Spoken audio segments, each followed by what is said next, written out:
Hello everyone, আমরা আজকে আমাদের পডকাস্টের এপিসোড নাম্বার 4 শুরু করতেছি। তো যেহেতু 1 মাস হয়ে গেছে, তো আমি ভাবলাম যে আজকে একজন নতুন হোস্ট নিয়ে পডকাস্টটা করা যায় নাকি। হোস্টের কাজ আগের মতনই, মাথা নাড়ানো, হ্যাঁতে হ্যাঁ বলা আর নাতে না না বলা। তো এই পডকাস্টের উদ্দেশ্যটা এমন না যে আমরা কোনো স্পেসিফিক স্পেশালিস্ট কোনো ইনফরমেশন দিব। আমি বেসিক্যালি এটা শুরু করছি কারণ আমি ভাবতেছিলাম যে আমি তো নিজে জানি একটা জিনিসের ব্যাপারে, নিজে জানার পরে আরেকজন এটা নিয়ে কীভাবে, অথবা আমার যে ডিফারেন্ট এজ গ্রুপ অথবা ডিফারেন্ট প্রফেশনাল লাইফ ওলা একজনের মাথার মধ্যে এই জিনিসটা নিয়ে কী চলে সেটাই জানা। তো ইমরান হইল আমার প্রাণপ্রিয় জুনিয়র। তো আমার একই বাসে যাওয়া আসা করি আমরা ইউনিভার্সিটিতে, যদিও 1 বছর ধরে বাসে যাওয়া হয় না, কিন্তু মাঝে মধ্যেই দেখা হয়। তো রিসেন্টলি নিজেই পোকো X3 ফোনটা কিনছে, কেনার পরে ভালোই ভাব নিছে, এখন মানে ও ফোনটা নিয়ে মোটামুটি সন্তুষ্ট। তো আমরা আজকে অনেকগুলো টপিক নিয়ে কথা বলবো, যেটার প্রথমটা হইলো Infinix next phone may come with 160 watt fast charging. আচ্ছা, 160 ওয়াট ফাস্ট চার্জিং শুনে ইমরান তোমার মাথার মধ্যে কি আসে প্রথমে? একেবারে কোন চিন্তাটা আসে? আচ্ছা, এটা হচ্ছে খুবই হিউজ। আমি যতটুকু জানি আমার পোকো X3 তে 33 ওয়াট চার্জ চলে, অ্যান্ড এটা চার্জ হইতে মিনিমাম 1 hour and 10 minutes-এর মতো লাগে, কখনো কখনো আরও বেশি লাগে। But 160 watt is huge. I think এটা 15 মিনিটে চার্জ হয়ে যাবে, রাইট? ওইরকমই 15-20 মিনিট, এটা এখন হ্যাঁ ডিপেন্ড করে। তো জিনিসটা কি নেসেসারি মনে হয় নাকি নেসেসারি মনে হয় না? বেসিক্যালি আমরা এখন সবাই ডিজিটাল একটা ওয়ার্ল্ডের মধ্যে থাকি, সারাদিন Facebook, WhatsApp, social medias, everything. তো দেখা যায় যে আমি দিনে আমার 33 ওয়াট চার্জের আমার মনে হইতেছে যে এখন খুব কম হয়ে গেছে। আমার মনে হয় যে আমার 65 বা 70 এখন লাগে। আমি যদি আধা ঘন্টায় চার্জ দিতে পারতাম তাহলে খুব ভালো হতো। আবার অনেক সময় দেখা যায় যে ওই যে রাতে চার্জ দিয়ে রাখলে সকালবেলা উঠে দেখা যায় যে 0% চার্জ, কারণ আমি ওই যে চার্জ সুইচ অন করে আনি। তো তখন আবার কোথাও বের হইতে হইলে দেখা যাবে একটা প্যারা। তো ওই সময় যদি 15-20 মিনিটের মধ্যে চার্জ হয়ে যায় তাহলে আমার পুরো দিন কভার হবে। তুমি বলতেছো এটা নেসেসারি জিনিস, যে মানে যত বেশি বাড়বে তত বেশি সুবিধা। হ্যাঁ, অবভিয়াসলি যারা হচ্ছে বিজি মানুষ, যারা অফিসিয়াল কাজ বাজ করে বেশি, যারা অফিস টফিস যায় ডেইলি বেসিসে, বা যাদের ফোনের উপরে অনেক কাজ, লাইক আমার মতো আমি অনেক কাজ করি ফোনে, তো এরকম যদি হয় তাহলে অবশ্যই তার জন্য 160 ওয়াট দরকার।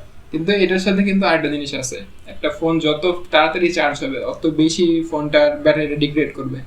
তো দেখা যায় একটা ফোন যদি আমরা মানে একটা ফোন সাপোর্ট করে হলো 33 ওয়াট, আমরা যদি এটা 18 ওয়াট দিয়ে চার্জ দিই ব্যাটারিটার লাইফটা বেশি ভালো থাকবে, কারণ ব্যাটারি যত ফাস্ট চার্জ হবে তত বেশি হিট হইলে ব্যাটারিটার জন্য ক্যাপাসিটি ধরে রাখা একটু কঠিন হয়ে যায়। তো দেখা যায় যে ব্যাটারিটা ডিগ্রেড করা শুরু করে। তো ব্যাটারি যখন আমরা দেখছি কয়েকদিন আগে 100 ওয়াট, এখন দেখছি 160 ওয়াট, হয়তো সামনে 200 ওয়াট থাকবে। তো ব্যাটারির এই জিনিসটাকে তুমি স্যাক্রিফাইস করতে পারবা, যে মানে তোমার ব্যাটারিটা ম্যাক্সিমাম ক্যাপাসিটি ধরে রাখতে পারবে কম দিন, কিন্তু তুমি যে কয়দিন চালাবো ওই কয়দিন অনেক তাড়াতাড়ি চার্জ হবে, অনেক তাড়াতাড়ি। এই বিষয়টা আমার পার্সপেক্টিভ হইতেছে, একটা মানুষ আমরা আগে যখন ফোন চালাইতাম, আমার প্রথম ফোনটা আমি প্রায় 4 বছর চালাইছি, অ্যান্ড সেকেন্ড ফোনটা আমি 2 বছর চালাইছি। আই এম শিওর যে এই ফোনটা আমি 1 থেকে 1.5 বছর চালাবো। মানে আমরা দিনে দিনে একটা ফোন খুব কম দিন চালাইছি, কারণ আমাদের এই যে আজকে আমি যখন 33 ওয়াট চালাইছি তখন বাজারে 65 ছিল হাইয়েস্ট চার্জিং স্পিড, কিন্তু এখন 160 ওয়াট চলে আসছে। তো দেখা যাবে যে 160 চালাইছে হয়তো আর 2 মাস পরে আমরা দেখবো যে 300 ওয়াটের চার্জে চলে আসছে, এটা বলাই যায় না। তো দেখা যায় যে আমরা একটা ফোন এখন খুব কম চালাই, কারণ আমাদের আপগ্রেডেড ফোন আসে। তো যারা হচ্ছে ফোন সোয়াইপ করে বেশি আমাদের মতো, তাদের জন্য আসলে এটা কোনো ব্যাপার না, কারণ ওরা হচ্ছে 1 বছর 1.5 বছরের মধ্যেই চালাবে। আচ্ছা, তোমার এটার মানে ক্যাপাসিটি কত এমএইচ ফোনের? 5000, 6000? আচ্ছা, তো 6000 এমএইচ তোমার 33 ওয়াট। তো জিনিসটা ধরো তুমি 4000 এমএইচ 120 ওয়াট, এটা কি তুমি বেশি প্রিফার করবে নাকি 6000 আর 33 ওয়াট? ক্যাপাসিটি নাকি স্পিড? অবভিয়াসলি ক্যাপাসিটি, কারণ ক্যাপাসিটিটা বেশি দরকার। দেখা যায় যে কোথাও বের হলে তখন যদি আসলে এইটার ক্ষেত্রে একটা 2টা সাইড আছে। যদি ফাস্ট চার্জিং এর দিক চিন্তা করি তাহলে কিন্তু ওই দিক থেকে আমি সময় সেভ করতে পারতেছি, আমার টাইম সেভিং হচ্ছে। আবার এই দিক থেকে যদি আমি চিন্তা করি তাহলে যেটা হচ্ছে আমার টাইম সেভ হতেছে না, কিন্তু আমি অনেক সময় পাচ্ছি। তো আমরা ধরেন 4000 mAh একটা ব্যাটারির একটা ফোনে 120 ওয়াট চার্জিং বা 160 যেটা এখন ইনফিনিক্স বের করতেছে, ওইটা যদি হয় তাহলে যেটা হবে যে হয়তো আমার 15 মিনিটে চার্জ হয়ে যাবে। ওইখানে কিন্তু আমার 1 ঘন্টা 10 মিনিট লাগতেছে 6000 mAh চার্জ হতে, কিন্তু এখানে 15 মিনিট আমার 45 মিনিট সেভ হয়ে যেতেছে। তো ওই সাইডটা কিন্তু খুব ইম্পর্টেন্ট। আমি হয়তো ফোনের চার্জ শেষ হয়ে গেলে ফোনের চার্জ শেষ হওয়ার অনেক আগে থেকে জানবো যে ফোন চার্জ শেষ হয়ে যেতেছে। এই সাইডটা কিন্তু খুব ইম্পর্টেন্ট, আমি খুব তাড়াতাড়ি চার্জ দিতে পারবো। এইটা আমার কাছে বেশি পিক করবে আমি মনে হয়। আমার মনে হয় যে 160 ওয়াট চার্জ উইথ 4000 mAh, এটা আমার এখন এটাই হয়, যত বেশি বাড়তেছে অত বেশি দেখা যায় ব্যাটারির ক্যাপাসিটি কমতেছে। কারণ একটা জিনিস তুমি দেখো, তুমি 160 ওয়াটের একটা চার্জার বাই করলা, তো বাই করার পরে তুমি যদি এটা টেস্ট করো 6000 mAh এর একটা ফোনের মধ্যে, তোমার কিন্তু এটা চার্জ দিতে বেশি টাইম লাগবে। তুমি 4000 mAh এর একটা ফোনের উপর টেস্ট করবা, তোমার কিন্তু টাইমটাও কমবে, ইমপ্রেসিভ লাগবে নাম্বারটা। তো সবাই কি করতেছে 4000 4500 এর মধ্যে টেস্ট করতেছে, আমরা 15 মিনিটে ফুল চার্জ করতেছি, কিন্তু ক্যাপাসিটিতে কিন্তু অনেক জায়গায় মেনশন করা থাকে না। তো ফিউচারের ট্রেন্ড হয়তো বা এটাই হবে যে ফাস্ট চার্জিং লো ক্যাপাসিটি, কারণ ফোনগুলো এখন স্লিম হওয়ার দিকে বেশি ফোকাস করতেছে। তো আমার মনে হয় হ্যাঁ এটা কনভিনিয়েন্ট। আবার ওয়্যারলেস চার্জিং থাকলে, যদি ওয়্যারলেস চার্জিং এর কিন্তু Xiaomi একটা নতুন ফোন বাই করছে মিড, তো ওই ফোনটার মধ্যে ওয়্যারলেস চার্জিং এ হলো 100 ওয়াটের কাছাকাছি। তো জিনিসটা কোন দিক দিয়ে, মানে তুমি ফোনটা রাখবা, তোমার লাগাইতে হইতেছে না, প্লাগের সাথে রাখবা, রাইখা 10 মিনিট খাওয়া দাওয়া করে আবার আসবে, তোমার ফোন ফুল চার্জ। তো ফিউচার আমার মনে হয় এটাই, যে কনভিনিয়েন্স।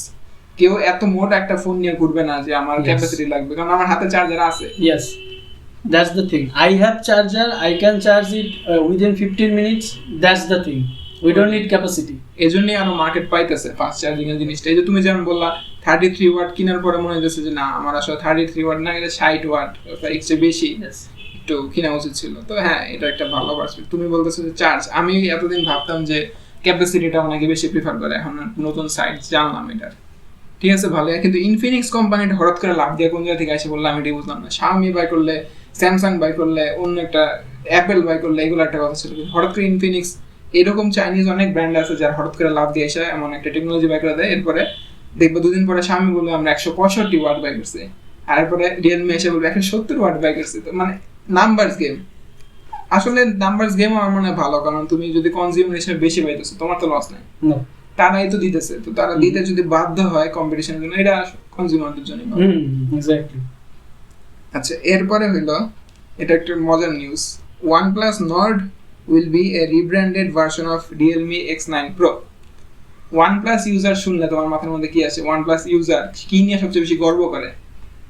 আচ্ছা, OnePlus আমি প্রথম আমার এক ফ্রেন্ডকে চালাইতে দেখছি, ও OnePlus 7 Pro চালাইছিল মেবি। তো ওর যেটা ফার্স্ট ছিল, প্রায়োরিটি ছিল, সেটা হচ্ছে ক্যামেরা। যে অ্যান্ড্রয়েড ফোনের মধ্যে খুব ভালো নাইট ভিশন ক্যামেরা, ওই সময়ের মধ্যে ওইটা সবথেকে নাইট ভিশন ক্যামেরা ভালো ছিল, তো ওইটার জন্য। আরেকটা সাইড ছিল, ও হচ্ছে পেস খেলে, ফুটবল গেম একটা, সকার। তো ওইখানে খুব ভালো গ্রাফিক্স দেয়, মানে কাইন্ড অফ ছোটোখাটো গেম টেম খেলে। বাট OnePlus নাম শুনলে যেটা আমার প্রথমে আছে সেটা হচ্ছে অ্যান্ড্রয়েডের মধ্যে best camera phone, and second হইতেছে যে এটার গেমিং প্রসেসরটা খুবই ভালো, and it's a flagship phone obviously, without shadow of a doubt. OnePlus কিন্তু নিজেদের জার্নি শুরু করছিল হলো ফ্ল্যাগশিপ কিলার টাইটেল দিয়া। কারণ ওরা কি করতো, সবচেয়ে হাইয়েস্ট এন্ডের যেই প্রসেসরগুলা কম দামে দিত, মানে হাফ প্রাইসে দিত, আর মানুষটা এটার জন্য পাগল ছিল, কারণ স্পেসিফিকেশন ভালো পাইলে সবাই এটা প্রেফার করবে যে আমি একটু কম দাম দিয়ে একই জিনিস কিনি। তো রিসেন্টলি কি হয়েছে যে OnePlus নিজেরাই হলো এমন দামে গেছে $800-900, যেটা হলো নর্মাল ফ্ল্যাগশিপ যে দামে পাওয়া যায়, কিন্তু ওরা বলতেছে হলো আমরা এখন ফ্ল্যাগশিপ কিলার না হয়ে ওই দামের মধ্যেই ওই ফ্ল্যাগশিপের চেয়ে ভালো এক্সপিরিয়েন্স দিব। তো জিনিসটা কিন্তু পাল্টে গেছে, এখন দামটা কিন্তু ওরা কম রাখতে পারেনি, কিন্তু এই হয়ে গেছে। আর OnePlus ইউজারদের যে জিনিসটা আমরা কমিউনিটিতে সবচেয়ে বেশি দেখি কমন, সেটা হলো অক্সিজেন ওএস, ওরা যেটা চালায় ওই জিনিসটা নিয়ে অনেক গর্ব করে ওরা, কারণ স্টক অ্যান্ড্রয়েডের কাছাকাছি জিনিসটা আছে, মানে একবার স্মুথ, ওরা বলে কোনো রকমের ল্যাগ নাই, বাগ নাই।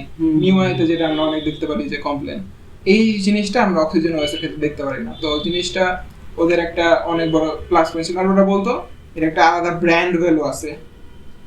তো এইটার পয়েন্ট থেকে যদি আমি আসি, এই নিউজটা হলো Realme X9 Pro রিব্র্যান্ড করে এই সেম ফোনটাই অন্য নামে OnePlus লঞ্চ করবে। তো OnePlus এর ব্র্যান্ড ভ্যালুটা কি ওই জায়গায় কমে যেতেছে না? আচ্ছা, এইখানে একটা বিষয় হইতেছে অ্যাবাউট সিম্ফনি অ্যান্ড হইতেছে শাওমি।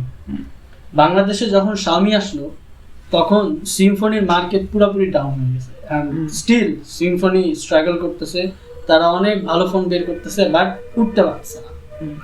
এখন এইটা হইতে পারে এমন কিছু যে ওপ্পো কি বলি রিয়েলমি হয়তো অনেকটা এই ফোনটা নিয়ে স্ট্রাগল করতেছে যে এটা নিয়ে উঠতে পারতেছে না, তাই হয়তো তারা ওপ্পোর কাছ থেকে কোনো একটা ইয়া করতেছে। বাট আই থিঙ্ক এটা রিয়েলমির জন্য পজিটিভ হইলেও ওপ্পোর জন্য এটা পুরোপুরি নেগেটিভ।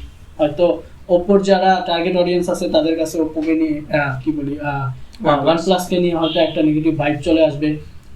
তাদের যে এতদিন একটা গর্ব ছিল like OnePlus is a flagship killer, ওই জিনিসটা হয়তো তাদের মধ্যে আর থাকবে না। ওইটাই যে এখন গ্রুপগুলোর মধ্যে দেখতেছি যে অনেকে বলতেছে যে তাহলে আমাদের OnePlus ব্র্যান্ড তো আর কি, আমরা তো রিয়েলমি ফোন চালাতে পারি, শুধু সফটওয়্যারের ডিফারেন্স, একটা হলো ওই রিয়েলমি ইউআই দেয় আর একটা হলো অক্সিজেন ওএস দিবে। এর মধ্যে আবার ক্যাচাল আছে যেটা আমি একটু পরে আসবো। OnePlus কোম্পানিটার খুব ঝামেলার মধ্যে যেতেছে রিসেন্টলি। তো এই জিনিসটার মধ্যে একটা হইলো যে রিয়েলমি X9 Pro ফোনটা কিন্তু বাইর হয়নি, এটা বাইর হবে চায়নায় 2 দিন পর লঞ্চ হবে, কিন্তু সার্টিফিকেট যখন ওরা চায় একটা ফোনের নাম, এই ফোনের নামে ওরা এই একটা ফোন বিক্রি করবে, সার্টিফিকেশনের ক্ষেত্রে দেখা গেছে রিয়েলমি X9 Pro যেই স্পেসিফিকেশন দিয়া ওরা সার্টিফাই করছে চায়নাতে, একই স্পেসিফিকেশন দিয়ে OnePlus আবার আরেকটা ফোন করছে। তো এটা আবার একটা জিনিস কি, ওপ্পো একটা বড় ব্র্যান্ড, এক্স্যাক্টলি। এখন ওপ্পোর আবার ওপ্পোর উপরে একটা ব্র্যান্ড আছে বিবিকে ইলেকট্রনিক্স, বিবিকে ইলেকট্রনিক্স। তো বিবিকে এর আন্ডারে আছে হলো ওপ্পো, রিয়েলমি, ভিভো, OnePlus, এরপরে আইকু নতুন একটা আসছে। তো এই সবগুলো কোম্পানির ওনার কিন্তু একই জায়গায়। তো দেখা যায় কি একটা কোম্পানির ডিজাইন আর একটা কোম্পানির সাথে মিলা যায়, অথবা একটা কোম্পানির স্পেসিফিকেশন আর একটা কোম্পানির সাথে মিলা যায়। তো আমরা হয়তো বা এই জিনিসটা আরো বেশি দেখবো এখন, যেহেতু দেখতেছি রিয়েলমি নিজেদের আলাদা একটা আইডেন্টিটি করছিল, অপ্পো করছিল, আমরা অপ্পো এর চিহ্ন হলো ক্যামেরা, সেলফি ক্যামেরার জন্য, ভিভো হলো অলমোস্ট গ্রিটি ক্যামেরা। হ্যাঁ এইটাই। তো OnePlus একই ওনারের আন্ডারে হয়েও ওদের ইমেজটা ছিল ওরা ভালো প্রস্তুত দিবে। তো কিন্তু একটা জিনিস দেখা যায় বিবেক ইলেকট্রনিক্স যে জিনিসটা করছে এটা হলো এক এক ক্যাটাগরি অডিয়েন্সের জন্য একটা ব্র্যান্ড বানায় ফেলছে। তো ওরা এখন যে জিনিসটা ফার্দার করতেছিল এই কোম্পানিগুলোর আস্তে আস্তে আস্তে একবারে ট্র্যাজিক একটা কম্বাইন না করে আস্তে আস্তে জিনিসপত্র ধার নিতেছে, এইটা চলতেছে এই কোম্পানির জন্য, তো আপনার এই কোম্পানির এই জিনিসটা নেই, ওইটা চলতেছে এটা চলতেছে না, এটা বাদ দিয়ে ওটা নেই। তো ওদেরই লাক্সারিটা আছে, এই জন্যই হয়তো বা এই জিনিসটা ওরা করতেছে, ডিপেন্ড করতেছে। কিন্তু OnePlus এর ক্ষেত্রে জিনিসটা আমি ডিসঅ্যাপয়েন্টিং বলবো, কারণ OnePlus ব্র্যান্ডটা সবসময় ছিল আলাদা, ওদের একটা আলাদা ভাব ছিল। এটা আমি তো OnePlus পার্সোনালি কখনো ইউজ করিনি, কিন্তু OnePlus ইউজারদের জন্য জিনিসটা অনেক গর্ব করার মতন হবে না, এটাই। তো OnePlus এর ফার্স্ট রিব্র্যান্ডেড ফোন আশা করি সামনে আরো আসবে, তো আসলে অক্সিজেন ইউজারদের কি হবে এটা দেখার বিষয়। তো এরপরে Samsung Galaxy fold 3 May launch on August 3, ঠিক আছে। ফোল্ডিং ফোন কি আসে মাথার মধ্যে? আচ্ছা, ফোল্ডিং ফোন চিন্তা করলে আমার প্রথম আমার আব্বুর ফোনের কথা মনে পড়ে। আমার আব্বু একদম ফার্স্টে যে ফোনটা কিনছিল তারপরে ফোনটাই ছিল ফোল্ডিং ফোন, মানে যে নোকিয়ার একটা ফোন ছিল এরকম উঠায় দেওয়া যায় ওইরকম। তো ওইটা না আমার কাছে ওকে লাগতো, কারণ স্ক্রিনটা একরকম আলাদা আর হচ্ছে বাটনগুলো আলাদা। তো ওই জিনিসটা আমার কাছে খুব কুল লাগতো ওই টাইমটাতে। বাট একটা অ্যান্ড্রয়েড ফোনের মধ্যে সেটার মধ্যে ফোল্ড করা অ্যান্ড উপরে একটা গ্লাস, এটা আমার কাছে খুবই অড লাগে। আমি বুঝি না যে এটা মানে আমার যদি এমন হয় যে আমার একটা প্যাড লাগবে, যে প্যাড কিনবে সে অবশ্যই আলাদা একটা ফোন কিনতেই পারে, এটা তার মানে ইকোনমিক ক্যাপাবিলিটির মধ্যে থাকে। কিন্তু একসাথে একটা ফোনের মধ্যে প্যাডের সিস্টেম করে এটাতে মানে স্যামসাং কি বুঝাইতে চায় বা ফোল্ডিং ফোন কি আসলেই দরকার নাকি আমার মাথায় আসলে এই জিনিসটা ঘুরে না। একটা জিনিস দেখতে পাইতেছি আমরা, এটা হলো 2010-এর পরে থেকে আমরা ফোন হিসেবে কি বুঝি, একটা স্ক্রিন সামনে, পিছে একটা গ্লাস, শেষ। ইয়েস, এর আগে কিন্তু ফোন একই ডেফিনেশন ছিল না। আগে ছিল কয়েকজন কি করতো এই ফ্লিপ, আরেকজন হইলো ফোল্ড, মানে ওইরকম ওই কিছু ওইরকম ফোন ছিল না যে উঠাইতে হয় এরপর কথা কানে ধরে দেয়া না। তো এরপর আবার অনেক আবার কিছু এমন ছিল যে এরকম শাফল করে তারপরে স্লাইড। তো ফোনের কোনো ডেফিনেশন ছিল না ফিক্স, এক একজন যেটা চলতেছিল তাদের জন্য তারা মনে করতেছিল এটাই ফিউচার হবে, এরকম একটা ফোন বানালে।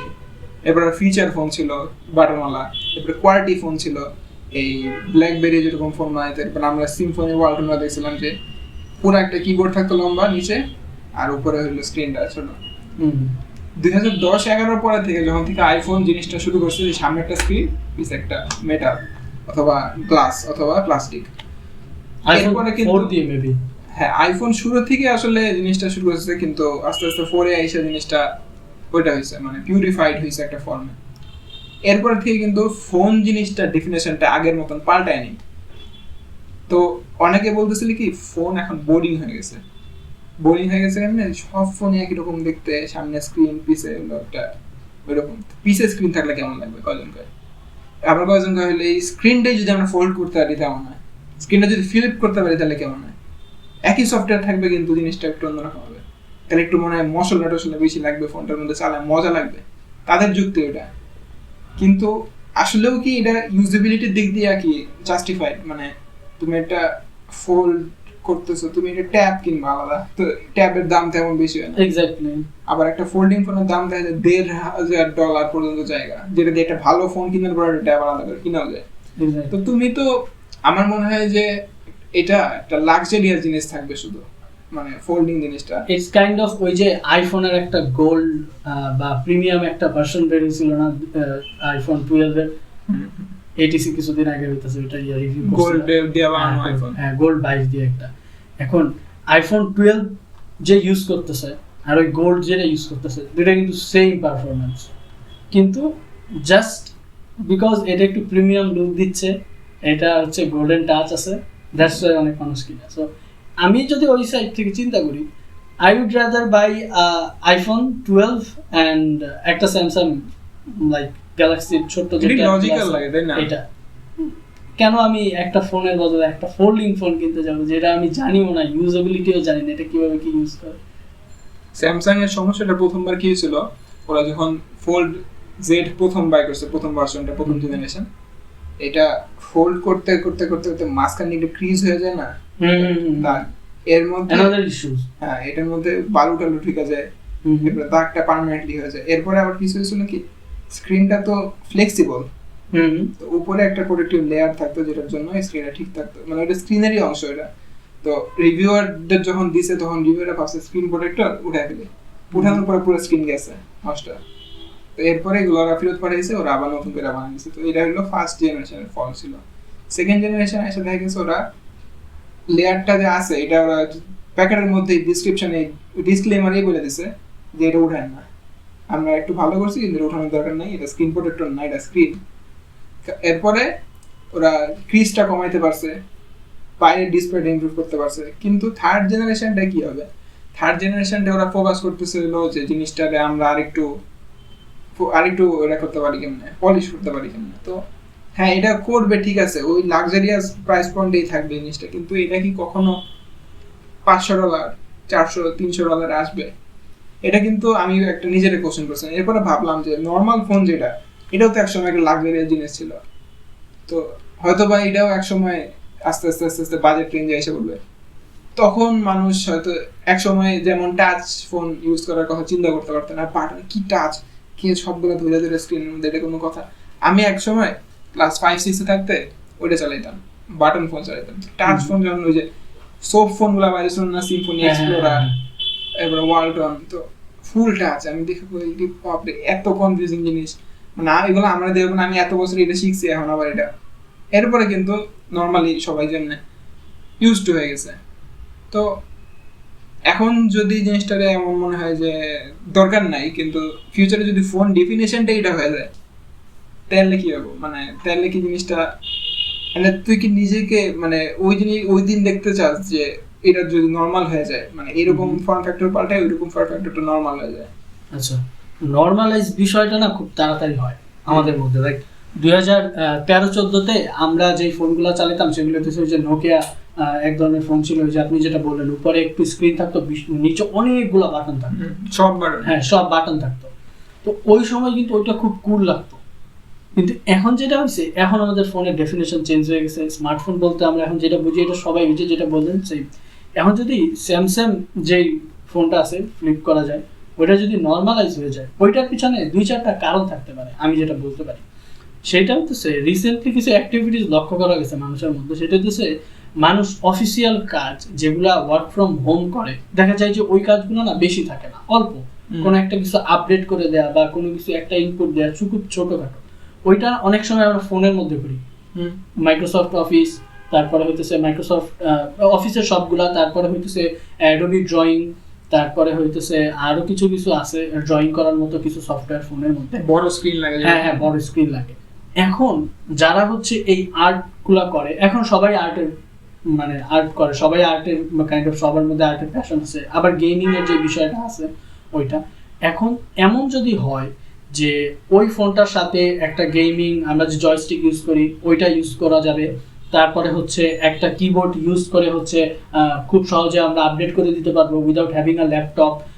তারপরে হচ্ছে এই যে ডিজিটাল ওয়ার্ল্ডে আমরা এতক্ষণ থাকি, আমাদের কিছু অফিসিয়াল কাজ করা লাগে, তারপরে হচ্ছে ইউনিভার্সিটির ক্লাস করা লাগে, আমরা অনেক বড় স্ক্রিন চাই ভিডিও দেখার জন্য, তারপরে গেমিং এর জন্য, আর্টের জন্য। এখন ওইখানে big screen can be a factor. যদি অনেকের আছে যারা বিগ স্ক্রিন চায়, তো ওই ক্ষেত্রে হয়তো ওইটা লাগতে পারে। আরেকটা সেক্টর হইতে পারে ওই যে নোটের মতো, আমরা নোট শুধুমাত্র অফিসের কাজে ব্যবহার করা অনেকে, তো ওই ক্ষেত্রে নোটের হচ্ছে একটা অ্যালটারনেটিভ হিসেবে ইউজ হইতে পারে। লাইক বড় স্ক্রিন আছে, খুব সহজে ইনপুট দেওয়া যাবে একটা কিছু, ওই ক্ষেত্রে ল্যাপটপের হয়তো দরকার হবে না। ওই সেক্টরটা যদি চিন্তা করে তাহলে হয়তো ওইটা আসতে পারে। সাইড বাই সাইড এটা থাকবে নাকি থাকবে না normal phone? Side by side থাকতে পারে, কারণ সাইড বাই সাইড থাকার কারণ হচ্ছে যদি সাইড বাই সাইড না থাকে, মানে এখনো কিন্তু বাটন ফোন আছে, বাজারে এক্সিস্ট করে, যেটা এখনো মানুষ চালায়। সো সাইড বাই সাইড এটা হয়তো থাকবে, কিন্তু এটা ইউজেবিলিটি হয়তো কমে যাবে, ওইটা বেশি মেইন স্ট্রিম হয়ে যাবে, ওইটা বেশি মানুষের কাছে মনে হবে যে এটা ভালো। এটাই কারণ আমরা যেমন বাটন ফোন যখন চালাইতাম, আমাদের আব্বা আম্মা 2-3 বছর আগেও বাটন ফোন চালাইতো, কিন্তু এখন তারা আর বাটন ফোন চালাতে চায় না, বিকজ তারা এখন ইমোতে কল করতে চায়, হোয়াটসঅ্যাপে কল করতে চায়, আত্মীয় স্বজনের সাথে কথা বলতে চায়, বা তারা ইউটিউবে কন্টেন্ট দেখতে চায়, বা আব্বা আম্মা ওয়াচ শুনতে যায়, বা তারা কোনো একটা আগের ছবি টবি দেখতে চায়। ওই কারণে কিন্তু তাদের ওই বাটন ফোনগুলো থেকে সুইচ করা লাগছে। এখন ইন ফিউচার যদি এরকম কোনো কিছু আসে যেটা হইতেছে বেসিক্যালি আমরা না আসলে কোনো কিছু আমাদের ব্যবহারের উপরে কোনো কিছু ইয়া করে, মার্কেট যেইভাবে চায় আমরা সেইভাবেই আসলে চলি, টেকনোলজি আমাদেরকে অনেকটা ইয়া করতেছে। সো এটা যদি ওনারা যদি ওইভাবে চায় তাহলে হয়তো ওইভাবে হতে পারে, নরমাল হয়ে যেতে পারে, না হইতে পারে যদি হারায় যায় মেইনস্ট্রিম থিং। আচ্ছা, আমাদের এরপরের টপিক যেটা সেটা হলো আচ্ছা, Google's white chapel chip will launch with the Pixel 6 series. এটা ক্যান নিউজ, তুমি আমাদের বলতেছিলে এর ব্যাপারে, তুমি তেমন জানো এটা নিয়ে কথা না করতে, ঠিক আছে? তো মেইন কাহিনী হইলো যে গুগল আগে যে চিপগুলো ইউজ করতে, এটা হলো স্ন্যাপড্রাগনের বানানো, অন্য কোম্পানির বানানো চিপ।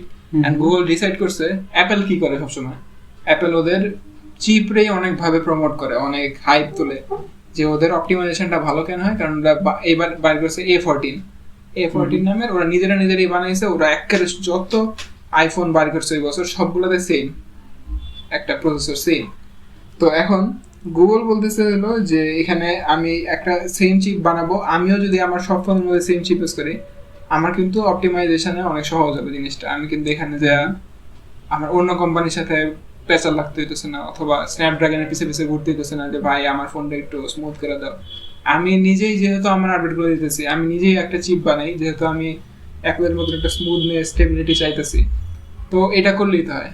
তো ওরা এই জন্যই আরো বানাইছে যে জিনিসটারে আমরা যদি ইন হোম বানাই, দেন আমাদের যেহেতু ক্যামেরা অপটিমাইজেশনটা, গুগল পিক্সেল ফেমাস হলো ওদের ক্যামেরা অপটিমাইজেশনের জন্য, কারণ ওদের মোর লাইকলি ওরা নিজেদের একটা চিপসেট বের করার জন্যই এটা করছে না, মানে বলতে গেলে অ্যাপেল একটা দিক দিয়ে কপি করছে, কিন্তু ওরা নিজের এই চিপসেট, এখন এই চিপসেটটা কি পিক্সেলের বাইরে অন্য ডিভাইসে পাওয়া যাবে নাকি এটা এখনো কেউ শিওরই বলতে পারতেছে না, কিন্তু এটা পিক্সেল 6 সিরিজটা আসবে।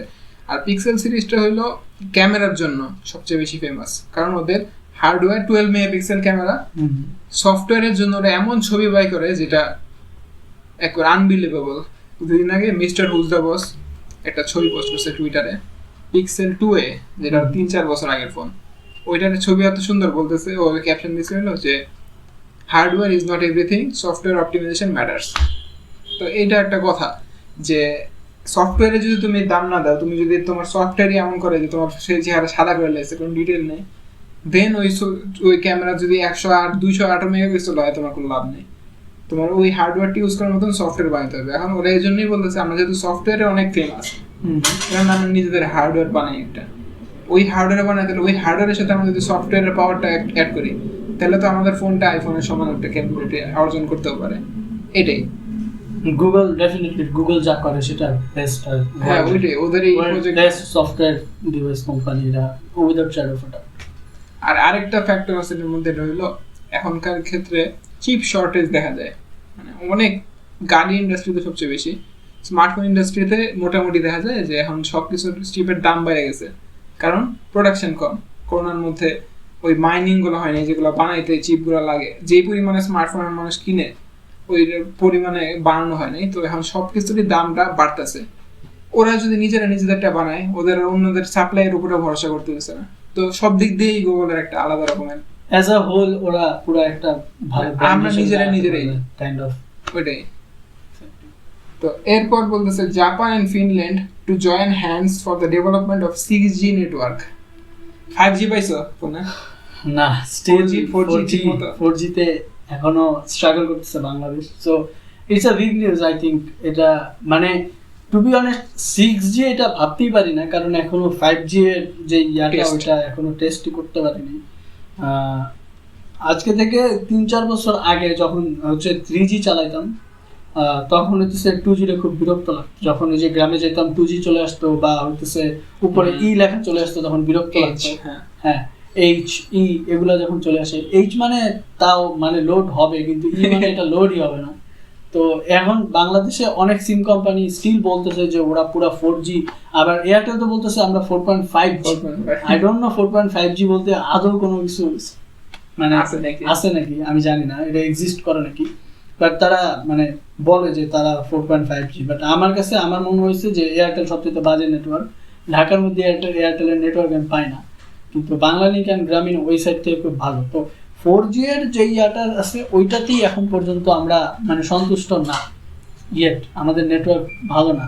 এখন যদি এরকম হয় যে 6G বা 5G এটা আমাদের দেশে অ্যাপ্লিকেবল হবে অ্যান্ড এটা খুব ভালো নেটওয়ার্ক পাবে, that would be like dream.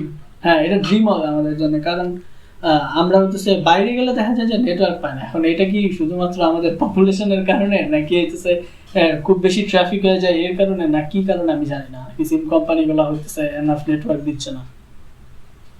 আমার 6G এর প্রতি আলাদা একটা মানে পার্সপেক্টিভ আছে, সেটা হলো তুই তো বললি যে ফোনের কথা, ফোন নেটওয়ার্কের কথা, কিন্তু 5G যখন অ্যাডভার্টাইজ করা হয়েছে তখন জিনিসটাকে ফোনের কিন্তু অনেক কম দেখানো হয়েছে, অথচ জিনিসটা গাড়ির ক্ষেত্রে, গাড়ির জিপিএস ট্র্যাকিং এ দুইটা গাড়ির যদি 5G নেটওয়ার্ক থাকে একটা ফিল করতে পারবে যে এটা কোন রাস্তা দিয়ে যাইতেছে অথবা কি করতেছে। অটো ড্রাইভিং যেগুলো টেসলা এখন করে সেই ক্ষেত্রে 5G অনেক ইনফ্লুয়েন্সিয়াল, কারণ ওদের স্পিডটা লাগে যে ডাটা ট্রান্সফার হবে 1 মিলি সেকেন্ডের মধ্যে একটা অ্যাক্সিডেন্ট হয়ে যায়, কিন্তু দুইটা অটোমেটিক গাড়ি যদি টের পায় যে আমার এখানে আইতেছে সামনাসামনি সোজা আমার লাগার চান্স আছে, সে ঘুরে যাবে, তো অ্যাক্সিডেন্ট হবে না। এরপর অন্য ক্ষেত্রে দেখা যায় যে ভিডিও কলিং এর ক্ষেত্রে আমরা এখনো দেখি যে কনফারেন্সে কাইটা অথবা ঝাপসা কথা পরে আসে, অথবা নেটওয়ার্ক পাওয়া যেতেছে না, অথবা 100 জন একটা কলে ঢুকলে একেবারে ইম্পসিবল ক্লাস করা। তো এখন এই জিনিসটাকেই মোবাইলের ওরা 4G তেই মোবাইল অলমোস্ট ওরা ক্যাপ করে ফেলছে। মানে যদি আসল 4G স্পিডের কথা বলি, এনাফ মোবাইলের জন্য 100-200 MB 500 MB পর্যন্ত একটা 1 সেকেন্ডে যদি 100 MB 200 MB ডাউনলোড হয়, ওইটার উপরে কি লাগে? আমরা তো 1 Mbps ডাউনলোড পাই না ঠিকমতো 4G ছাড়া, ওয়াইফাই তো পাই না এরকম। তবে কয়েকদিন আগে আমি মোবাইলের ইনস্টল করলাম 4G প্লাস আসছে উপরে, আমি আইকন দেখি এটা কি 4G প্লাস, আমি কিছু অনও করি নাই। এরপরে দেখি না আমার ফোন একটা জিনিস সাপোর্ট করে হলো ক্যারিয়ার অ্যাগ্রিগেশন। ক্যারিয়ার অ্যাগ্রিগেশনে কি হয়, দুইটা ব্যান্ড 4G ব্যান্ড ওরা একসাথে করে স্পিডটাকে বাড়ায় দেয় অটোমেটিক। তো আমার ফোনটা সাপোর্ট করতে পারে। নেটওয়ার্ক অপারেটর যারা ছিল গ্রামীণ, তারা এই জিনিসটা এতদিনে সাপোর্ট করা শুরু করছে। তো জিনিসটা আসলে আমি ইমপ্রুভমেন্ট দেখছি, অনেক ক্ষেত্রে গেমের মধ্যে ল্যাগ ট্যাগও হয় না এখন, আর স্পিডও এমনিতে বাড়ছে। তো বাড়বে, কিন্তু বাংলাদেশে 6G আস্তে আস্তে 2030-40, 5G আসতেই 25 লাগবে আমার মনে হয়, 2025 ঠিক মতো। এটাই এখন ওই দেশগুলোর জন্য ভালো, ওই দেশে অনেক উন্নত মানের টেকনোলজি আছে, কিন্তু আমাদের দেশে লাগে। জাপানে তো কার সিস্টেম সবচেয়ে বেস্ট আই থিংক। এরপরে ওদের অল ওভার ওদের গভর্নমেন্টের সিস্টেম অথবা একটা কোম্পানি যেইভাবে নেটওয়ার্কিং, আমাদের এগুলো কিছুই হয় না। আমরা এখনো বাসায় বসে আমাদের ইউনিভার্সিটির বেতনটা দিতে পারতেছি প্রথম করোনার সময়। মানে এইটা দেখে আমি অবাক হয়েছি যে আল্লাহ, একটা করোনার একটা প্যান্ডেমিক লাগছে তাদের একটা অনলাইন সিস্টেম শুরু করতে, তো কি আর আশা। ডিসঅ্যাপয়েন্টিং। স্যামসাং মাইট ম্যানুফ্যাকচার কোয়ালকম স্ন্যাপড্রাগন 895 SoC। এর মধ্যে কাহিনী আছে। স্যামসাং কথাটা কেন আনছে আমি বলি। স্যামসাং কথাটা এই পুরো সেন্টেন্সের মধ্যে হাইলাইট। স্যামসাং জিনিসটা ওরা ডিসপ্লে বানায় অনেক ভালো। স্যামসাং এর অ্যামোলেড প্যানেলগুলো অনেক সুন্দর হয়। ওরা সবাইকে অ্যামোলেড, ইভেন অ্যাপেলকে ওরা অ্যামোলেড স্ক্রিন সাপ্লাই দেয়। আর সবচেয়ে মজার ব্যাপার হলো অ্যামোলেড স্ক্রিন যেটা অ্যাপেলকে দেয়, অ্যাপেল চুক্তি করে নিয়েছে এই স্ক্রিনটা তুমি কারো দিতে পারবে না। আর যেটা আমাদের সাপ্লাই করবো সেটা তোমরা আমরাই দিব, শুধু আর কারো দিতে পারবো না। অন্য ভাই বানায় সেটা অন্যদেরকে দাও, সেটা ওকে, কিন্তু এই পেটেন্ট করা জিনিসটা অন্যদের দিতে পারবে না। ঠিক আছে। স্যামসাং যে জিনিসটা নিয়ে দুর্নাম হয়েছে সেটা হলো গত বছর ফ্ল্যাগশিপ যেটা, মানে এই বছরই তো, আর গত বছরই 888 যেটা বাইরে হয়েছে, স্ন্যাপড্রাগন 888, সেটা অনেক বেশি হিটিং ইস্যু। মানে পারফরমেন্স বেশি কিন্তু অনেক গরম হয়, মানে থ্রটলিং হয়, পারফরমেন্স কমে যায় গরম হইলে। স্যামসাং এর জন্য মানুষ অসন্তুষ্ট ছিল, বলতেছিল যে এই ম্যানুফ্যাকচারিং প্রসেসটা অন্য কোনো কোম্পানিকে দেওয়া হোক। স্যামসাং অনেক করছে, আর দরকার নেই। আর স্যামসাং এমনিতেই চিপ শর্টেজ যেহেতু ওরা কুলাইতে পারতেছে না, কিন্তু অ্যানাউন্সমেন্টটা আছে 895 SoCও স্যামসাংই বানাবে। এটা একটা নেগেটিভ আমি বলবো। এখন এটা নিয়ে কি তোমার কিছু অ্যাড করার আছে এই জিনিসটা নিয়ে? আচ্ছা, বেসিক্যালি সবগুলা কোম্পানি মনে হয় নতুন কিছু ট্রাই করতেছে। লাইক ওই যে Xiaomi হচ্ছে Poco X3 তে 732G ইউজ করছে। 730 ছিল, 720 ছিল, 725 মেবি ছিল না, তো এই দুইটা ছিল, 20 আর 30 ছিল। কিন্তু এর উপরে হয়তো 800 তে ছিল, মানে 80 প্লাস ছিল স্ন্যাপড্রাগন, কিন্তু 732Gটা ছিল না। এইটার স্পেসিফিকেশন দেখলে দেখা গেছে যে সব কিছু সেম, জাস্ট হচ্ছে ক্লক টাইম মনে হয় একটু বেশি ছিল 30 চাইতে। তো এটা ইউজ করার মানে আমি দেখি না, কোনো কারণই দেখি না এটা যে কেন ইউজ করছে। আমি এটার মধ্যে ওরকম চেঞ্জও পাইনি, এই 730G বা 720G এর সাথে এটার অতটা চেঞ্জ পাইনি। এটা জাস্ট হইতেছে হয়তো মানে জাস্ট হ্যাভ আ ট্রাই, এরকম চিন্তা ভাবনা 165 ওয়াট 170 ওয়াট কাইন্ড অফ ওইরকম, জাস্ট হ্যাভ আ ট্রাই, এরকম কিছু হতে পারে। ট্রাই করা ভালো, আমি এটা ডিসকাস করবো না। বানাক, দামটা কম রাখুক শুধু, তাহলে এই একটা ফোনের একটা মজার ফ্যাক্ট হলো, একটা ফোনের মধ্যে স্ন্যাপড্রাগন প্রসেসর থাকলে ফ্ল্যাগশিপ, ওই ফোনের 50% কস্ট একটা প্রসেসরের উপরে থাকে, বাকিগুলো হলো অন্য জিনিসের উপরে। মিডিয়াটেক যেগুলো বাইরে হয়েছে, মিডিয়াটেকের ওরা হাইপ ক্যান তুলছে। মিডিয়াটেক এখন মার্কেটে স্ন্যাপড্রাগনের চেয়ে বেশি শেয়ার নিয়ে আছে, ওদের চিপসেটের দাম কম। আর স্ন্যাপড্রাগনের বদ অভ্যাস হইলো ওরা ওদের প্রসেসরের সাথে একটা 5G অ্যান্টেনা পেয়ার করে দেয়, তোমার এটা কিনতেই হবে, নইলে তুমি। কিন্তু মিডিয়াটেক বলে তুমি ইন্ডিভিজুয়ালি এই পার্টটা কিনতে পারবো, ওই পার্টটা কিনতে পারবা, সমস্যা নেই। কারণ ওরা এখনো হামবেল আছে। স্ন্যাপড্রাগন তো আমার মার্কেট দরকার, মানুষ স্ন্যাপড্রাগন শুনলেই এখন কিনবে ফোন, এই অবস্থা। কিন্তু দেখি স্যামসাং কি করে আগামী বছর, এখন তো এই বছরে তো করলো একটা আকাম।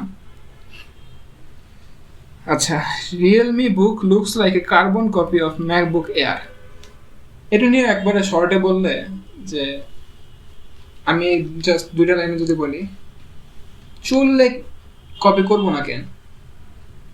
একটা মানুষ, আমরা যখন গুলিস্তান যাই অথবা আমরা যখন একটা ধরলাম হইলো আমাদের নীলক্ষেতে যাই, নীলক্ষেতে গেলে কিন্তু আমরা বই অরিজিনালটা কিনি না, জিনিসপত্র কিন্তু ভিতরে সেম থাকে।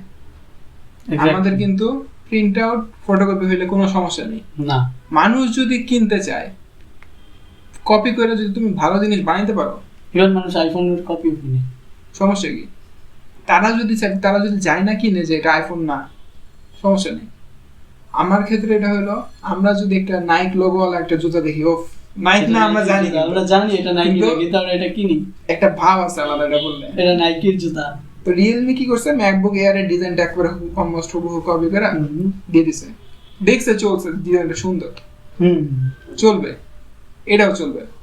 মানুষটা কপিরাইট স্ট্রাইক হবে না? কিছু স্ট্র্যাটেজিক ভাবে ওরা চেঞ্জ করে রাখে, যেমন রাউন্ডেড কর্নার জায়গায় 4 কোণা কর্নার দিয়ে দেয়, অথবা লোগোটা তো অ্যাপল, মানে এটা লুক অ্যালাইক হবে বাট একদম সেম হবে না, সিমিলার হবে না। যেমন পিছে 3টা 4টা ক্যামেরা আনার ট্রেন্ড, এটা কিন্তু প্রথমে শুরু করছিল অ্যাপেল, এরপরে থেকে এই এরপর আবার দেখা গেছে দুইটা ক্যামেরা যখন প্রথম আসছে তখন মানুষ কি দুইটা একটা ক্যামেরা দিতে, দুইটা ক্যামেরা আবার কি পোর্ট্রেটের জন্য আলাদা ক্যামেরা, কিন্তু Xiaomi এরপরে বলছে না আমরা দুইটা ক্যামেরা, এরপর অন্য আমরা ট্রাই করি, আরে ভাই আমরা একটু ট্রাই করে দেখি, এখন 3টা 4টা এখন 3টা 4টা 5টা হয়ে যেতেছে এরকম অবস্থা। তো চললে সমস্যা কি, মানুষ যদি দিতে পারে, অনেকে এটা নিয়ে লাফায় কপি ক্যাট কপি, আচ্ছা কপি করছে তো মানুষ তো এটা অ্যাপেল ভাইবা কিনতেছে না, রিয়েলমি ভাইবাই কিনবো, তো সমস্যা কি। এরপরে হইলো Razer's RGB face mask project Hazel all set to launch in Q4। Mask করোনার সময় মাস্ক জিনিসটা অনেক ফেমাস হয়ে গেছে, আর রেজার হলো একটা গেমিং কোম্পানি, ওরা বলছে আমরা গেমিং মাস্ক বানাবো। আচ্ছা, এটার দাম হলো $500-600। এই মাস্ক দিয়ে কি করে? লাইট জ্বলে, লাইট জ্বললে আর কোনো লাভ নেই, লাইট জ্বলে দেখতে সুন্দর, বাইরে পড়ে গেলে স্টাইল লাগবে। জিনিসটা কিন্তু অনেক বড় একটা মার্কেট হিট করছে, তোর সাথে আমি রিলেট করি জিনিসটা।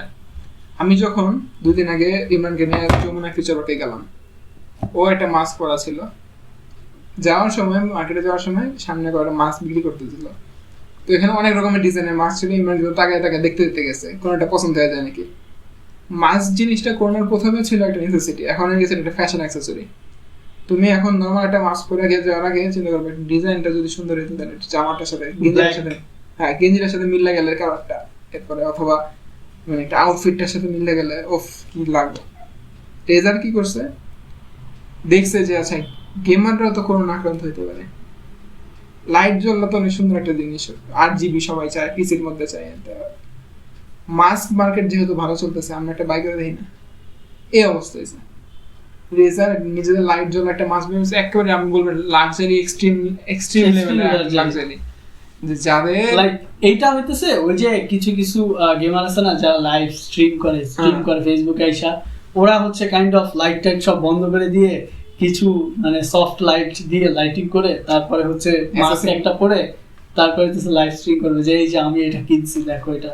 ফিল্টার মেজার আসে যদিও ভালো রকমের, কিন্তু ভাই একটা কাপড়ের মাস্ক পরলে যে জিনিসটা হইতেছে তোমার তো নেসেসিটি হয়ে যায়, বাট এটা লাক্সারির দিকে আসলে কার কিছু বলার না, এটা কনজিউমার যেভাবে চাইছে সেইভাবে ইয়া করতে পারে। ওইটাই এই যেটা বললাম আগের প্রসেসটা এটা উল্টা, আগের প্রসেসে বলছে যদি দামি জিনিস চলে তাহলে কম দামি জিনিসটা বাই করো, আর এখন বলতেছিল যদি কম দামি জিনিস চলে দামি ভাবে এটা বাই করো, মানুষ কিনে নেবো। এক্স্যাক্টলি, লুই ভিটন, এরপরে আরো কতগুলো কোম্পানি, গুচি, এরা কিন্তু নর্মাল জিনিস এত দাম দিয়ে একটা লোগো লাগায় বিক্রি করে, কেউ কিছু করবে না, কারণ ব্র্যান্ড ইটস আ ব্র্যান্ড। এরপরে হইলো যেটা আমি প্রথমে বলছিলাম, যেটা আমি ফলো আপ করব, OnePlus announces merger with Oppo। Oppo আর OnePlus এর মধ্যে পার্থক্যটা হইলো Oppo এর মধ্যে আছে কালার ওএস, যেটা মানুষ তেমন দেখতে পারতো না, কার্টুন বলতো। OnePlus আর অক্সিজেন ওএস হইলো মানুষ একবার এটা যেটার জন্য পাগল ছিল। তো এই দুটো কোম্পানির জন্য এক হয়েছে, OnePlus ফ্যানদের গায়ে লাগছে যে ভাই তোমরা এক হইলে কেমন হইলো, আমরা তো Oppo আর Vivo ফোনে সবাই ইটস কাইন্ড অফ না কাইন্ড অফ আমরা যেমন সব অ্যাপস রে বস অ্যাপস ভাবি, ফেসবুক ইনস্টাগ্রাম এগুলো হইতেছে বস অ্যাপস, ওইরকম OnePlus আইফোন এগুলো হইতেছে বস, আর টিকটক লাইকি এগুলো যেন আমরা পচাই, ঠিক এরকম Oppo আর Vivo হইতেছে কাইন্ড অফ টিকটক। Oppo দিয়ে ছবি তুললে যে মানুষের চেহারা কিছু দেখা যায় না, চোখ আর মুখ সাদা বানায় দেয়, সাদা পারফেক্ট বেশি। কিন্তু OnePlus এর শুনলে একবারে উল্টা জিনিস মনে হয় যে না একটা স্টাইল, একটা ভাব আর একটা ফোন, মানে অন্যরকম একটা ভাইব। এই দুটো যদি একসাথে হয়ে যায়, এখন ওরা বলতেছে হলো এরপর আবার ক্ল্যারিফাই করছে যে আমরা আমাদের রিসার্চ এন্ড ডেভেলপমেন্ট টিমকে একসাথে করব, সফটওয়্যার আমার আগের মতন থাকবে।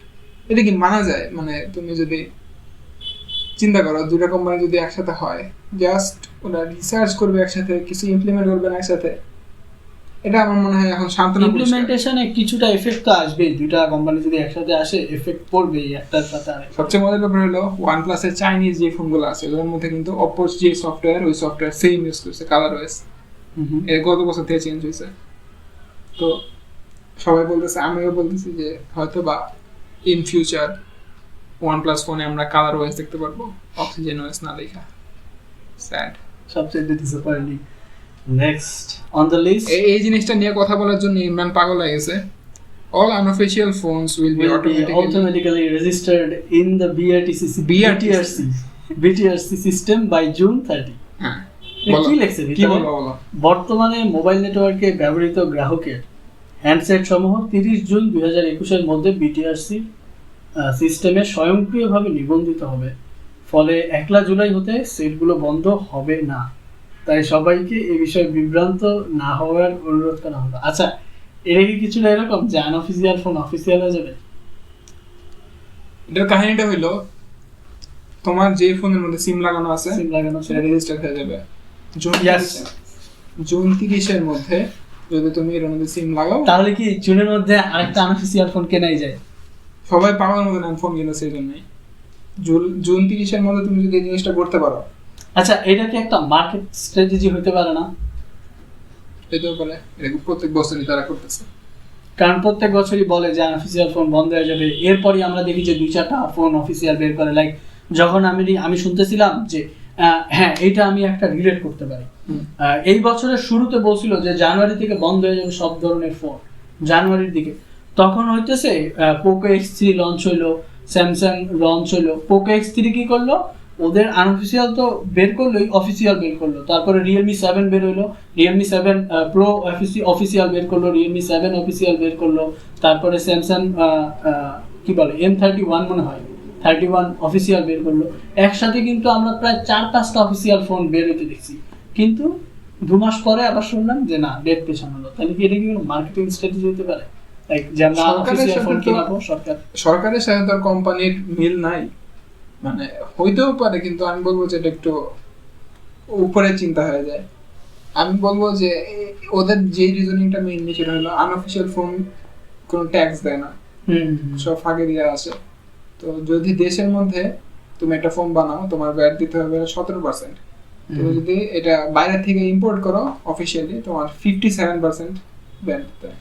তো ফোনটা আমরা কনসিডারেবলি বাইরে যায় অনেক। এখন এটা দিয়ে ওরা কি করতেছে, এটা দিয়ে ওরা এনকারেজ করতেছে কোম্পানিগুলোরে, তোমরা আমাদের দেশে ফ্যাক্টরি বানাও। অলরেডি এটার ইমপ্যাক্ট আমরা দেখছি, নোকিয়া অলরেডি আসছে, হ্যাঁ। তারপরে হচ্ছে রিয়েলমি আসছে, শাওমি অ্যাপ্রোচ করতেছে, অলরেডি আসে নাই বাট অ্যাপ্রোচ করতেছে শুনছি। তো এটা দিয়ে লাভটা কি হয়, ওয়ার্কাররা চাকরি পায়, কাজ পায়, ফোনের দামটা কমে, অফিসিয়ালি ব্যাড ট্যাক্স দেওয়া হয়। তো এই জিনিসটা ওরা বলতেছে এবার মেশিন টেশিন সব কিনা রেডি। এবার এমনি ঘোষণা দেয়নি, যদিও গত কয়েক বছর একের এক্সাক্ট ডেট দিয়া এই জিনিস এমনি প্রসেস, এগুলো এতদিন বলেনি। এটা বলতেছে দেখে আবার এখন যারা ইম্পোর্ট করতেছে তারাও বলতেছে যে রিস্ক আছে ভাই, তো এখন আপনারা যে ফোন আনবেন জুন 30 মধ্যে আমরা এরপরে যা আনবো এটা বন্ধ হয়ে গেলে অথবা সিম না চললে এটা আমাদের দোষ নেই, আপনাদের নিজেদের রিস্কে আনা লাগবে। তো এটাই তো আমি বলবো এই জিনিস একটা ভালো পদক্ষেপ, মানে এটা কষ্ট লাগলেও ভালো পদক্ষেপ বলবো। কারণ এই জায়গাটায় আমি একটা জিনিস দেখি যে আমরা আমাদের দেশের মার্কেটে অফিসিয়ালি ফ্ল্যাগশিপ ফোন দেখি না, সব দেখি হলো কম দামি রেঞ্জ এরকম, কিন্তু ফ্ল্যাগশিপ গুলো যারা কিনে তারা সব আনঅফিসিয়াল কিনে। তো কোম্পানিগুলো যদি দেশের মধ্যে ফ্ল্যাগশিপ, OnePlus তো সবই আনঅফিসিয়াল, OnePlus কিছু আছে হলো আবার ইভেন্ট আনে অফিসিয়ালি, ওই আর নেই। তো আমি বলবো যে ফিউচারে যদি ওরা এটা ঠিক মতো ইমপ্লিমেন্ট করতে পারে, তাহলে কোম্পানিগুলো দেশে ফ্যাক্টরি বানাতে বাধ্য, যদি ওরা বিক্রি মার্কেটটা না হারাতে চায়। আবার আরেকটা ভয় লাগে যে আমরা কি আর জীবনে দামি ফোন চাইতে পারবো না, অথবা সবসময় কি আমাদের একটা ফোনের অরিজিনাল দামের চেয়ে এরকম 6-7 হাজার টাকা বেশি দেখি না। আমার মনে হয় যে দেশে যখন হয়ে যাবে তখন ওই যে শিপমেন্ট কস্টটা কমে যাবে। ব্যাট একটু দিলেও ওইটা হয়তো ব্যাটটা অতটা আমাদের চোখে পড়বে না। আমার মনে হয় যে ফোনের দাম কম্পারেটিভলি কমবে, হয়তো আনঅফিসিয়ালের মতো অতটা হবে না। আবার বাইরে থেকে যখন বাংলাদেশে ফোনগুলো আসতো অফিসিয়াল, ওইটার দাম যেরকম অতটা আবার বেশি হবে না, একটা মিডল রেঞ্জের একটা দাম থাকবে। ধরেন অফিসিয়াল ফোন দেখছি যে আমরা এই পোকো X3 কথাই যদি বলি, বের হয়েছিল যখন তখন প্রায় 27-28 হাজারের কাছাকাছি ছিল, আর আনঅফিসিয়াল ছিল 22-23 হাজার। হয়তো ওই রকম যদি বাংলাদেশে শাওমি আসে তখন ওই যে ওই ফোনটার দাম যেটা হইতেছে অফিসিয়াল 27 হাজার, আনঅফিসিয়াল 22 হাজার, ওইটা হয়তো 23, 24 বা 25-এর মধ্যে থাকবে। তখন হচ্ছে মানুষের মানে ইয়া থাকবে। কিন্তু তাহলে কিন্তু বসুন্ধরা দোকানগুলো বন্ধ হয়ে যাবে সব, এই এতগুলা ফোনের দোকান যে আছে আনঅফিসিয়াল ফোন যারা বিক্রি করে। এখন হঠাৎ করে কোনো একটা চেঞ্জ তো আর আনা যাবে না, কিছু একটা ব্যাকআপ প্ল্যান রেখে তারপরে আসলে করা যাবে। এখন দেখা যাক কি হয়, এটা তো এখনো জুনের 30 তারিখ আসেনি, হয়তো আগামী সপ্তাহে আমরা বুঝতে পারবো যে আসলে কি বন্ধ হইতেছে নাকি বন্ধ হবে না, নাকি এটা ইমরানের মতো মার্কেটিং স্ট্যান্ড ছিল। ইমরান তো কনস্পিরেসি থিওরি ছড়াই গেল একটা, Xiaomi Realme বলে বাংলাদেশ সরকারের সাথে এক হয়ে মার্কেটিং স্ট্র্যাটেজি করতেছে। যাই হোক, দেখা যাবে এক সপ্তাহ পর। ইমরানের ফোন এখন অফিসিয়াল, অনেক খুশি হয়ে গেছে শুনে। খুবই খুশি, অন্তত আমার 1500 টাকা দিয়ে আর একটা ছোট ফোন কিনা লাগবে না অফিসিয়াল হইতে। ওইটাই। তো এই টপিক দিয়ে শেষ করি আজকে, অনেক লম্বা হয়ে গেছে এমনিতেই। আরেকটা টপিক ছিল, সেটা আগামী সপ্তাহে অ্যাড করে দেবো দরকার হলে। তো আজকে এপিসোড 4 শেষ হলো। আগামী সপ্তাহে আবার ইমরানকে আমরা চাইতে পারি, চাইলে আমরা যদি ওর সময় হয় তাহলে ইমরানকে আনতে পারি, না সময় হলে তো কিছু করার নেই। আর আপনাদের যদি কোনো এই নিয়ে কোনো একটা অপিনিয়ন থাকে অথবা কোনো রকমের প্রশ্ন থাকে, আপনারা কমেন্টে বলতে পারেন, যে এই 5 জন দেখেন আর কি। তো এরপরে এই তো আজকের মতো এতটুকুই। This is Sadman and Imran from Double M signing out.